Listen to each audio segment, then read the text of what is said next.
In the cold silence between stars where light took years to die, a small human ship drifted near the broken edge of Krell space. Its metal skin burned and cracked, its engines barely breathing aboard. That ship was Lisa Carter, a woman from Earth. With tired eyes and hands that knew both soil and steel, she had not come to fight. She had come to find her brother. Her brother Daniel had vanished 6 months ago while studying the void rifts. Strange tears in space that pulsed like living wounds. The last message he sent was broken, full of static, but one line stayed clear. "They are wrong about us." Lisa had played it 100 times in her head. Now she was here on the edge of death and law. The Krell were not like other aliens. They did not bargain, they did not forgive, they followed one rule. No dangerous life remains. It was carved into every ship, every weapon, every law they made. They had erased whole species for showing too much courage, too much fire, too much hope. Humans had been marked for cleansing long ago, but Earth had not fallen. It had burned, then rebuilt. Then burned again, and still stood Lisa's ship. The modest freighter called Dawn Runner had no weapons, no shields, just a stubborn pilot and a heart full of questions. She had slipped past Krell patrols using old smuggler routes and broken comms channels. But now her luck had run out.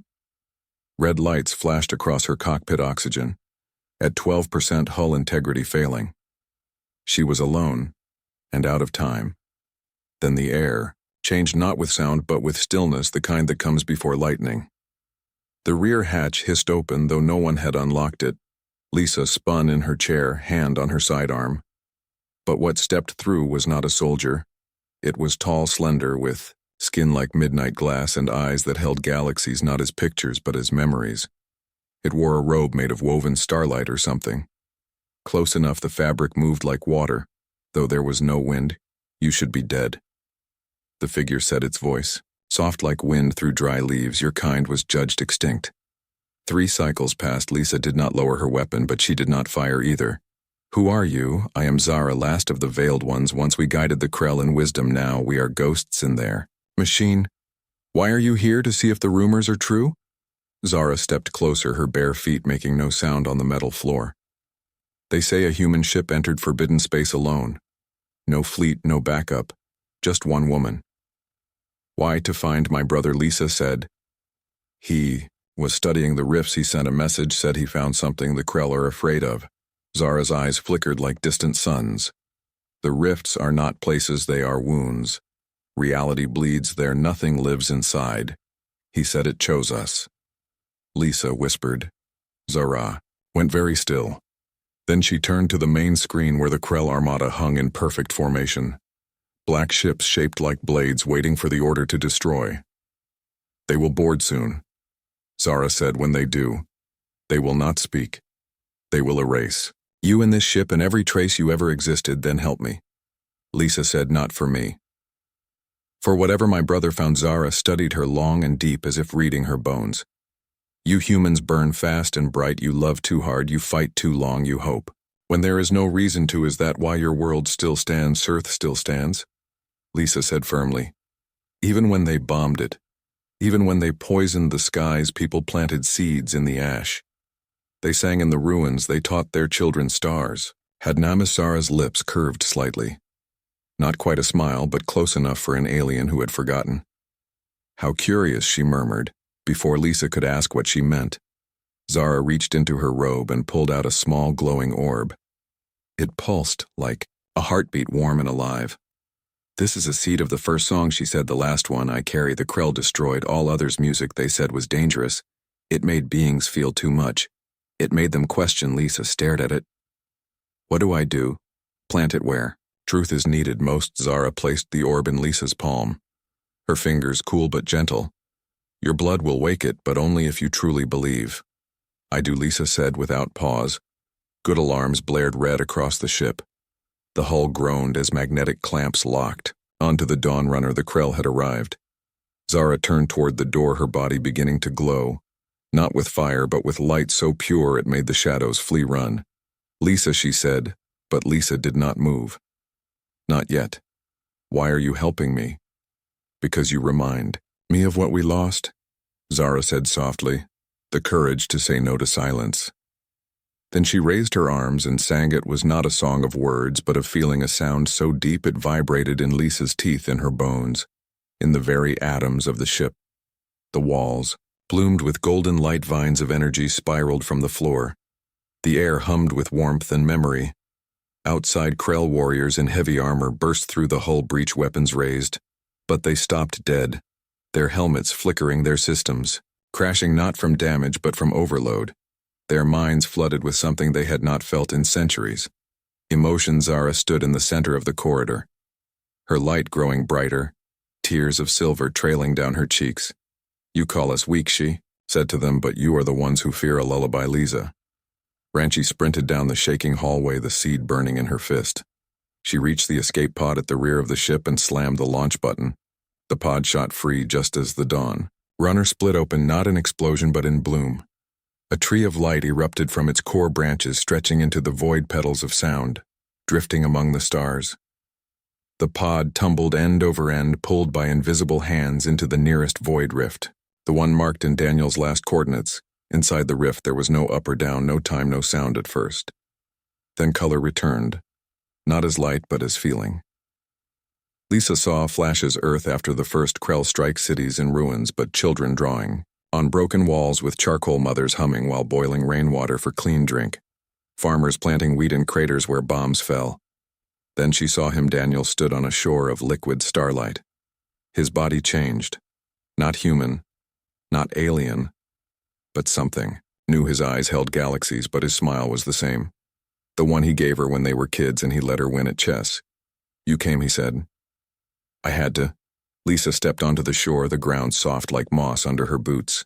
"What happened to you? The rift is alive," he said. "It does not destroy, it listens, it chooses who is ready to carry its song. The Krell tried to seal it because they were afraid. They feared what they could not control." Daniel nodded. "But you humans, you never needed control. You just needed to keep going." He held out his hand. Behind him stretched a bridge made of woven light, leading to a place that shimmered like a dream. Cities grown from trees, oceans that glowed with plankton, that sang in harmony, wind that carried stories instead of dust. But Lisa turned back toward the rift's edge where the Krell fleet still hovered, broken but watching. "Wait," she said. She opened her palm. The seed pulsed once, then leapt from her hand and struck the edge of the rift where void met reality. It grew instantly, not into a tree but into a door. Tall and wide, its frame carved with human faces and Krell symbols, intertwined, its surface shimmering with every language ever spoken. And then it opened, not with a sound, but with a wave of feeling. Every human voice ever raised in joy or pain poured through the doorway. Every lullaby, every protest, every love letter, every whispered prayer, every child's laugh, every elder's warning, every song sung in subway stations and war trenches and kitchen tables. The Krell warriors fell to their knees, not in pain but in recognition. They heard their own lost voices in the human noise. The songs their ancestors sang before the great silence. The Krell had chosen logic over love and forgotten how to weep when warrior removed his helmet, his face lined with age, his eyes wet. "I had a daughter once," he whispered. "She used to sing to the stars." Zara's voice echoed from the light. "Not from one place but from everywhere. We all had someone we forgot to remember." Lisa stepped onto the bridge, Daniel beside her. But she looked back one last time at the fleet, at the broken warriors at the door. Still singing, "You don't have to destroy to be strong," she called out. "You just have to listen." Then she walked forward into the new world. Behind her the rift sealed slowly, leaving only a single flower blooming in the vacuum, its petals shifting between human and Krell shapes, breathing in the silence. On Earth, far away in a rebuilt Chicago, a little girl named Maya looked up at the night sky and saw the stars pulse once in rhythm like a heartbeat. She smiled and began to hum a tune. Her grandmother taught her a simple melody about seeds and storms and standing tall across the galaxy in a Krell command ship. The old warrior sat alone in his quarters. He played the recording of that hum over and over until he too began to sing softly, his voice rough with disuse, but full of something new. Lisa did not know yet what waited on the other side of the bridge, but she knew one thing for certain. Earth still stands, and as long as someone remembered to say it out loud, even in the darkest void, even among the coldest stars, it always would. Beyond the bridge of light, Lisa and Daniel stepped into a world that breathed. The air shimmered with soft gold. The ground pulsed gently like a slow heartbeat. Trees rose tall with trunks of woven crystal, their leaves chiming in a breeze that carried the scent of rain and old books. This was not Earth, but it felt like home in a way Lisa could not explain. Daniel walked beside her, his steps quiet, his eyes calm. He was not the brother. She remembered, not exactly. His skin held faint lines of silver. His voice carried echoes as if many spoke through one mouth, but his smile was real and his hand warm when he touched her shoulder. This place is called Ilara. He said it is where lost songs go to. Lisa looked around. No people, no cities, just endless fields of glowing grass and rivers that flowed upward into the sky. Where is everyone? They are coming. He said, the rift chose you first, because you carried the seed and because you said the words. What words? Earth still stands, as if in answer. The ground trembled softly. Far off a shape rose from the horizon. Not a building, but a living spire made of light and memory. It grew taller with every breath until it touched the sky, and from its peak a single note rang out clear and strong. That is the heart of Ilara. Daniel said it waits for a voice to join. Lisa felt the seed still warm in her pocket, though it had bloomed into the door. It had left a piece of itself with her. She took it out. It glowed faintly, pulsing in time with her own heart. What do you sing? He said, not with your voice, but with your truth. She closed her eyes and thought of Chicago after the last bombing. She thought of her neighbor, Mrs. Ellis, sharing her last can of beans with 3 families. She thought of kids playing soccer in the ruins, using a dented pot for a goal. She thought of her father teaching her to fix engines with hands rough from work but gentle with care. Am not special, she whispered. You do not have to be. Daniel said, special is not what saves worlds. Stubborn as Lisa opened her eyes and walked toward the spire. The grass parted for her. The river bent its path to let her pass. When she reached the base, she placed her palm on the light, and she spoke. Not sang, just spoke. Earth still stands. The spire flared bright enough to blind, but Lisa did not look away. The light poured into her, not burning but filling her with something old and strong.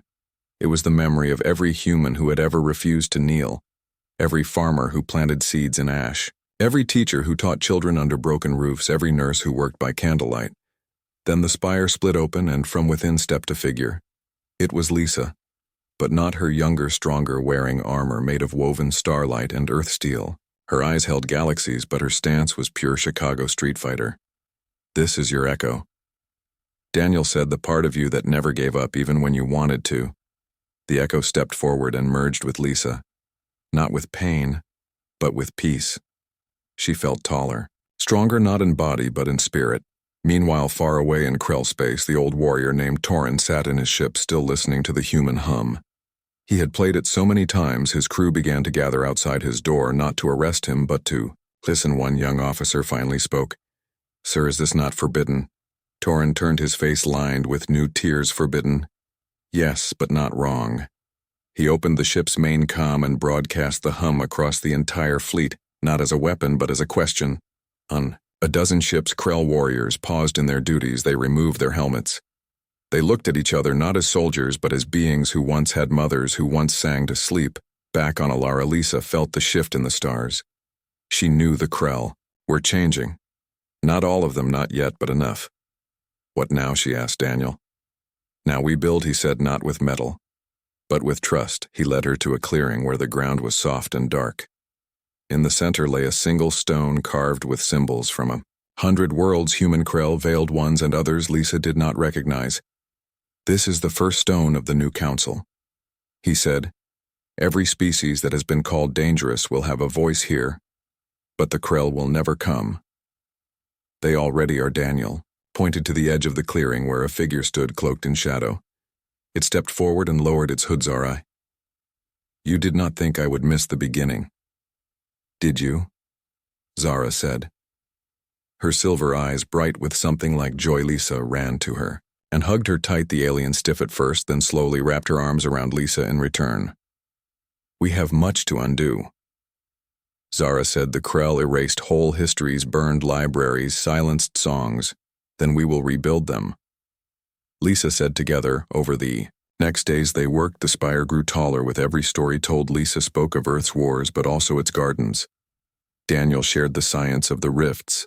Zara sang the old Veiled One's laws of balance and mercy, and from the spire new seeds formed, not just one but many, each carrying a different truth. One seed held the story of a Krell child who once drew pictures of stars before the silence came.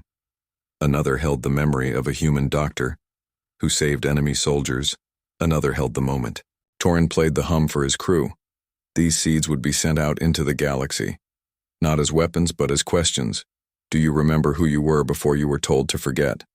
Meanwhile, on Earth news spread fast, not through comms but through dreams. People woke with songs in their heads, with visions of a woman walking among stars. They did not panic. They did not fear. They planted more seeds in their gardens and painted murals on broken walls, showing Lisa not as a hero but as a bridge in New York. A group of kids built a model of the spire from scrap metal and old solar panels. They called it the Still Stands Tower in Nairobi. Farmers began leaving small offerings at the base of ancient trees, bottles filled with soil from different continents, notes that read, "We are still here." The Krell High Command tried to stop the change. They sent enforcer ships blacker than night with orders to silence the hum, but when the enforcers arrived at Torin's ship, they found his crew standing together, not with weapons but with open hands. "Play it again," Torin said, and the young officer pressed play. The hum filled space. The enforcer captain stood frozen, then slowly removed his helmet, his face young, his eyes wide. "My grandmother used to hum that," he whispered. "She was punished for it. Then it is time to forgive her," he said, and himself. The enforcer ships turned back, not in defeat but in shame and hope back. On Alara, Lisa stood at the edge of the world, looking out into the stars. She felt the weight of what they had started. It would not be easy. There would be fear, there would be resistance, but for the first time in centuries the galaxy was listening. Zara joined her. "They will call us fools," she said, "for trusting dangerous life. Let them." Lisa said, "As long as Earth still stands, we have proof that danger and beauty can live in the same heart." Daniel came with a new seed in his hand. This one glowed blue. "This is for the next world," he said, "the one that is just learning to speak." Lisa took it and held it close. "Who will carry it? You will," Zara said, "but not alone." As if on cue, a small ship dropped from the sky. Not Krell, not human, but something new. Its hull shaped like a leaf. Its engines silent. It landed softly, and the hatch opened. Out stepped a being with 4 arms and skin like bark, its eyes large and dark, full of questions. It looked at Lisa and made a sound like wind. Through reeds, Lisa smiled and held out the blue seed. "Earth still stands," she said. The being tilted its head, then reached out and took the seed gently, and somewhere far away on a world no one had named. Yet a child looked up at the sky and saw a new star blink once in answer. The work was just beginning. But for the first time in a long time, the future was not a threat. It was a song waiting to be sung, and Lisa Carter would make sure it was heard. Weeks passed on Alara, not measured in days but in songs. Each new voice that joined the spire added a layer of light to the sky. The world grew, not with buildings but with meaning. Paths formed where feet walked with purpose. Gardens bloomed where tears fell, and the river that flowed upward now carried whispers of hope from one shore to another. Lisa no longer wore her old flight suit. She wore robes woven from human cotton and Veiled One's star thread. Simple but strong like her people, she walked the paths daily, listening more than speaking. She learned that healing was not loud. It was quiet, like a seed pushing through stone. Daniel spent his time at the rift's edge, watching the galaxy respond to the seeds they had sent out. Reports came not through machines but through dreams and echoes. A Krell outpost had opened its doors to refugees. A human colony shared clean water with former enemies. A ship of unknown origin had played a lullaby over open comms for the first time in centuries, but not all was peace deep in the Krell core worlds. The High Council still held power. They called the change a sickness, a weakness. They named Lisa Carter, the Great Corruptor, and declared Alara a threat to cosmic order. They built a new weapon, not of fire but of silence. It was called the Hush, a sphere of pure void that swallowed sound, memory, and light. It moved slowly, but nothing escaped at once. A world was touched by the hush. Its people forgot their names, their songs, their reasons. Tostantorin heard of it first. His ship, now a floating school for new thinkers, intercepted a broken transmission from a dying scout vessel. They are coming for Alara. He sent through the dreamline. Lisa felt the warning like a cold wind, she gathered. Daniel and Zara beneath the spire.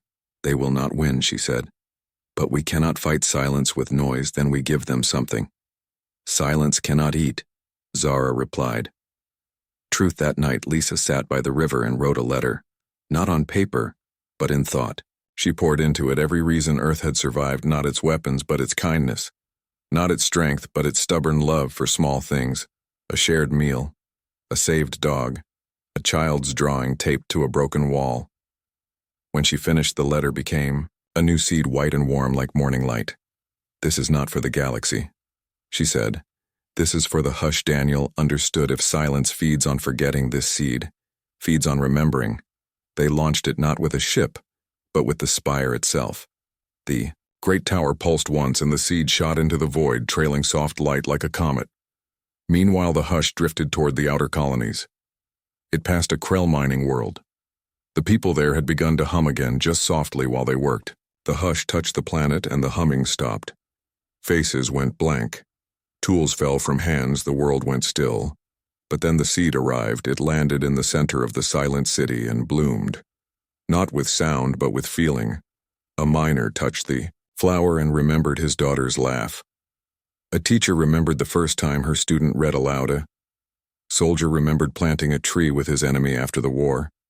The hush shuddered. It tried to swallow the memory. But the memory was too strong, too real, too human. For the first time the hush retreated. On Alara they felt it like a sigh of relief. But Lisa knew it was only the beginning. The High Council would not stop. They feared what they could not control. And humans had always been uncontrollable. Back on Earth the change continued. People built not just shelters, but schools, libraries, theaters in the ruins. They taught children not just to survive, but to wonder. A girl in Detroit started a choir that sang only songs of rebuilding. A boy in Manila built a radio that played stories from elders instead of war news. And every night they looked to the stars and whispered, Earth still stands. The words traveled farther than light. On a frozen moon near the Krell border, a group of outcast warriors gathered around a small fire. One played a flute carved from bone. Another recited a poem his grandmother had whispered before she was taken. They were no longer soldiers. They were keepers of what was almost lost. Torin found them and offered them a place on his ship, not as fighters, but as teachers. We will not win with guns. He told them we will win by remembering out loud. The hush turned toward Alara again. This time faster. It had learned it would not wait for seeds. It would erase the source. Lisa stood at the edge of her world, watching the dark sphere grow in the sky. It was beautiful in a terrible way, like a black star with no heart. We cannot stop it with force, Daniel said. Then we do not stop it, Lisa replied. We welcome. Itzara's eyes widened. You would let it touch Alara, not touch it, Lisa said. Enter it. She walked to the spire and placed both hands on its surface. Show it everything, she said. The spire glowed brighter than ever, not with defense, but with openness. It opened its core not to fight, but to share every memory, every tear, every laugh, every lullaby, every act of courage, small and large. The hush reached the edge of Alara and paused. It had only known emptiness. Now it faced fullness. It tried to swallow, but there was too much. To hold a farmer on Earth planting wheat, a Krell child drawing stars, a veiled one singing to the rain, a stranger sharing bread in the ruins. The hush began to crack, not from outside but from within, and from the cracks poured light. Not harsh but gentle. Like dawn the sphere shattered, not with a bang but with a sigh, and from its pieces rose hundreds of small flowers, each one holding a single memory, on the Krell homeworld. The High Council watched in horror as their weapon turned to bloom. This is madness, one cried. No, another whispered, this is life. The council chamber fell silent. Then one elder stood and removed his ceremonial mask, his face old, his eyes wet. I had a garden once, he said. Before the silence I grew blue flowers. They smelled like rain. Others followed one by one. They took off their masks, not in rebellion but in return. Taurine received the signal and smiled. "It is done," he said, "not with war, but with remembering." On Ilara, Lisa knelt and picked one of the new flowers. It glowed softly. In her palm, "What do we do now?" Daniel asked. "We keep going." She said, "The work does not end because the danger ends. The work ends when no one is left to care, but there will always be someone." Zara said, looking at Lisa as Lisa said, "Because Earth still stands," and as if the universe agreed, the stars above pulsed in rhythm one after another like a heartbeat, spreading across the dark far away on a new world. A child touched a flower that had fallen from the sky. It opened in her hand and played a single note soft and clear. She smiled and sang it back, and somewhere in the void the last echo of the hush became a lullaby. The galaxy was learning to breathe again. Lisa walked back to the river, not as a savior but as a gardener. She knew the seeds would keep falling. The songs would keep spreading, and as long as one voice said the words out loud, the darkness would never whine. Earth still stands, and so would they all. Months had passed since the hush broke apart, and the silence that once ruled the Krell worlds began to fade like old smoke in morning light. Ilara was no longer just a refuge. It had become a crossroads, a place where beings from many stars came, not to hide but to learn. They walked its glowing paths not as warriors or refugees but as students of a new way. Lisa still wore her simple robes, but now others walked beside her. Not just Daniel and Zara, but Torin, the old Krell warrior who once followed orders without question, and now taught young ones how to ask why. There was also Nia, a human botanist from Nairobi who grew memory flowers that bloomed when touched by truth, and Kyle, a young veiled one who had never known song until he heard Earth's lullabies. Together they tended the spire which now stood taller than mountains, its light visible from orbit not as a beacon of power but as an invitation. Yet peace was not the same as safety. Deep in the outer void beyond even the rifts something stirred. It was not a ship or a weapon but a presence old and cold. It had watched the galaxy for eons and judged all life as noise to be silenced. It had no name, but the oldest Krell texts called it the Ender. The Ender did not send armies, it sent dreams, dreams of nothingness, of stillness, of a universe with no song, no question, no hope. Those who dreamed it woke empty, their eyes dull, their hands still. They forgot how to care. Torin was the first to notice on his ship, too young. Officers stopped speaking, stopped eating.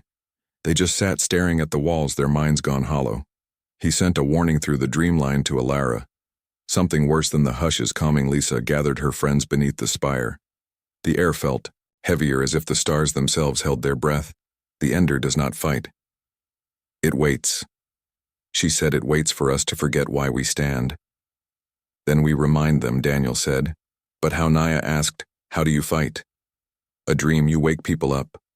Lisa replied. That night she did not write a letter. She told a story. She sat by the river and spoke of her childhood in Chicago, of how her grandmother would tell stories during blackouts when the power failed and the city went dark. She spoke of how those stories kept them warm. Not with heat but with connection. She poured that memory into a new kind of seed, not one of song or truth but of story. This one glowed amber like firelight. "We send it not to the stars," she said, but into the dream scale offered his gift. He could weave thoughts into threads of light. He took the seed and spun it into a net of stories, each strand holding a different memory. A mother's voice, a shared meal, a first step, a last goodbye. Then they cast it not with force but with care. The net drifted into the void and found the sleeping minds on Torin's ship. The two officers stirred. One whispered, "My mother used to braid my hair before school." The other smiled, "I forgot the smell of bread baking." They were awake. But the Ender felt the net too, and it turned its attention fully toward Ellery. The sky darkened, not with clouds but with absence. Stars winked out one by one as if being snuffed like candles. The river slowed. The trees stopped chiming. The spire dimmed. Lisa felt the weight of it pressing on her chest like stone. "It is not attacking," she said. "It is waiting for us to give up. Then we do not give up." Zara said, standing beside her. "We do what humans do best. We keep talking." So they gathered everyone on Ilara and began to speak. Torin told of his first hunt and how he spared a wounded creature, because it looked like his Dognia. Spoke of planting seeds in dry earth, and waiting weeks for Green to show Kale shared the first time he heard music and cried because it felt like coming. Home Daniel described watching Earth from orbit and seeing city lights like scattered stars, and Lisa told the oldest story of all, Earth still stands one by one, others joined in, beings from a dozen worlds speaking in their own tongues. But the meaning was the same: we are here, we remember, we care. The spire began to glow again, not bright but steady like a heartbeat that refuses to stop. The ender recoiled, not in pain but in confusion. It had never met life that chose to speak. Instead of flee, it tried to swallow the sound, but the sound was not just noise, it was meaning, and meaning cannot be erased.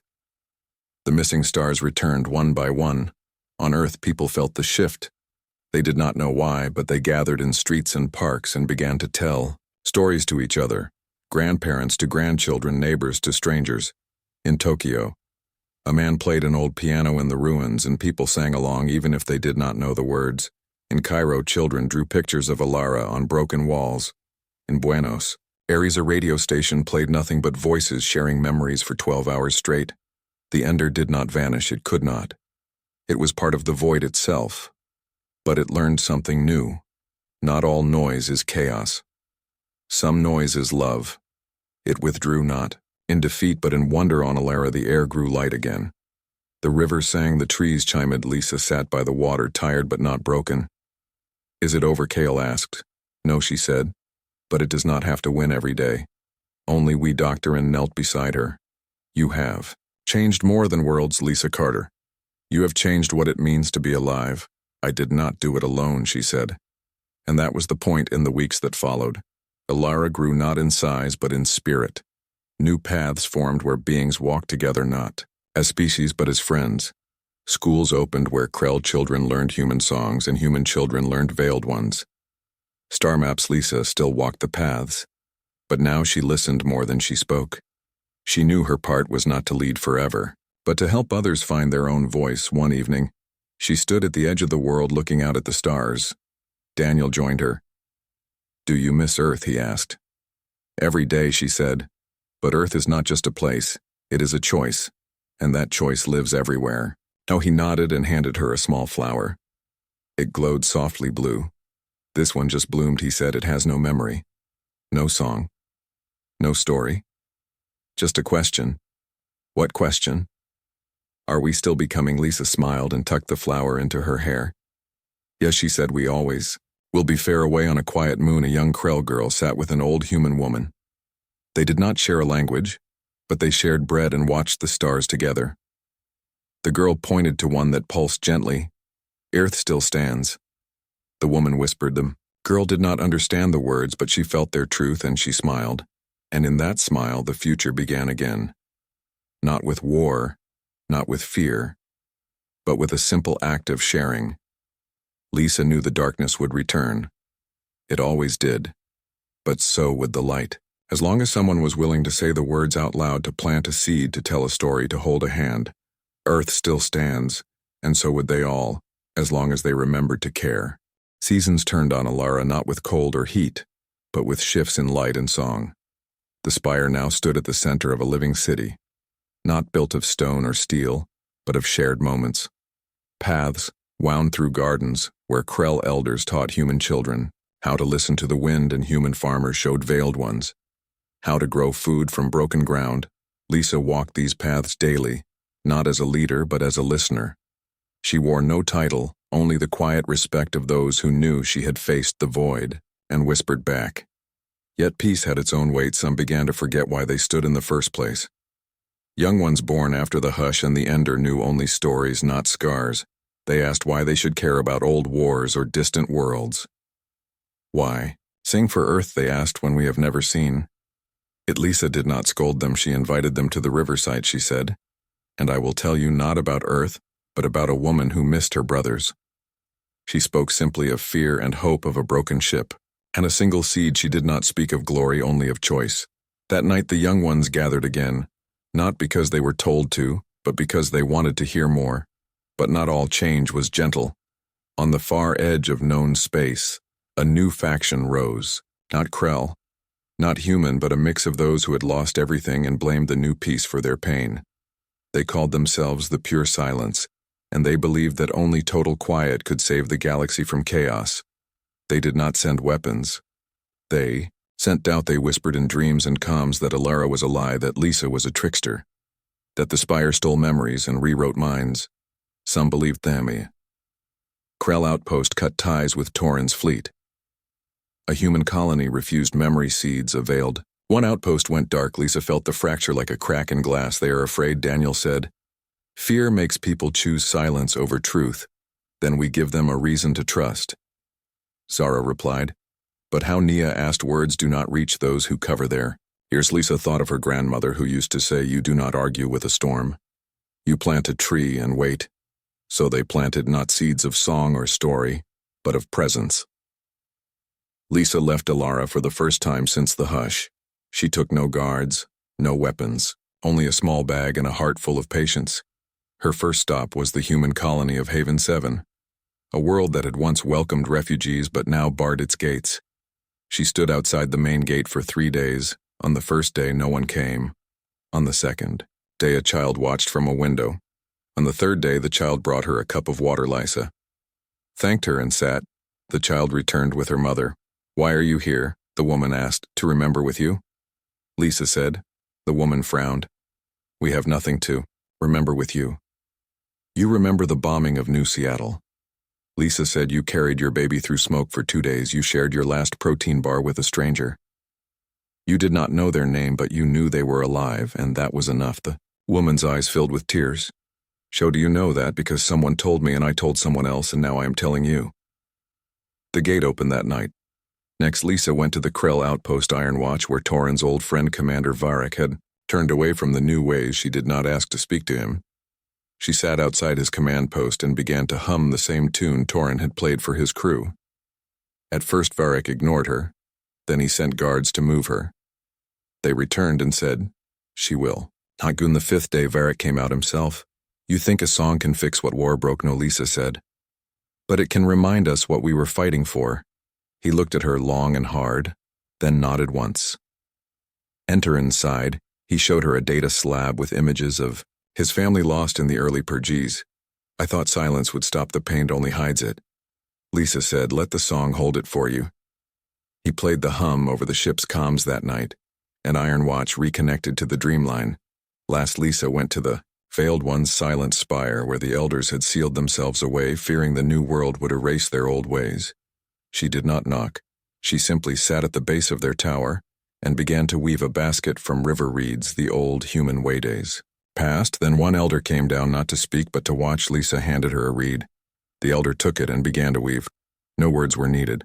When the basket was done, the elder placed it at the tower's entrance, a sign that the door was open again. Lisa returned to Alara, tired but whole. The fractures had not all healed, but they were no longer spreading. Back on Earth, the movement grew stronger, not by force but by example.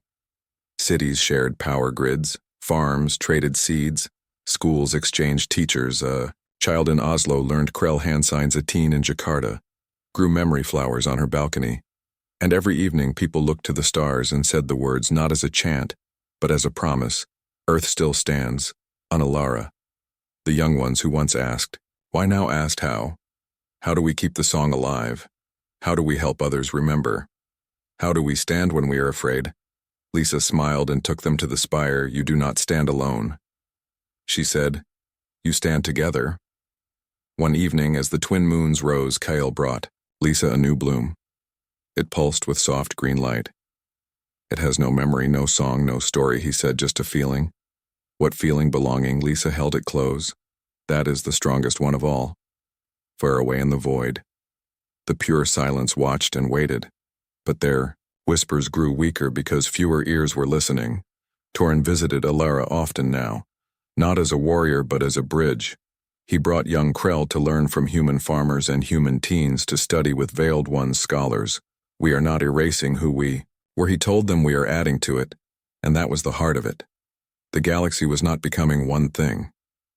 It was becoming many things together. Lisa knew her time as the first voice was ending. Others were rising. Not to replace her, but to join her. Young girl from Haven 7 now taught memory weaving. A Krell boy from Ironwatch composed songs that blended hums and human chords. A veiled one child planted the first story tree on a dead moon. The work went on. Lisa stood one last time at the edge. Of Alara not to leave but to watch, Daniel joined her. Do you think they will remember us? Not us, she said the choice. And that was enough. Because as long as one voice said the words out loud, the song would never end. Earth still stands, and so would they, all as long as they chose to care together.